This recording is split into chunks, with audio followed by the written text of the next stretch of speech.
భారత రాష్ట్రపతి ద్రౌపది ముర్ము విదేశీ పర్యటనలో ఉన్నారు. ఇవాల్టి నుంచి 6 రోజుల పాటు ఫిజీ, న్యూజిలాండ్, తూర్పు తిమూర్ దేశాల్లో ఆమె పర్యటించనున్నారు.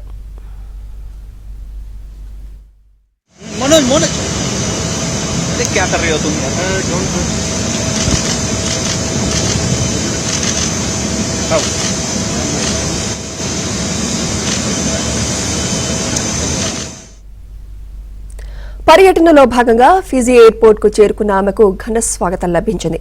ఇక ఈ పర్యటనలో ఆ దేశ అధ్యక్షుడు విలియం తో పాటు ఆ దేశ ప్రధాని మంత్రి సితివేణి రబుకాతో జరిపే ద్వైపాక్షిక చర్చల్లో రాష్ట్రపతి ముర్ము పాల్గొనబోతున్నారు. ఫిజీ పార్లమెంట్లో ఆ దేశ సభ్యులనుద్దేశించి ఆమె ప్రసంగించనున్నారు.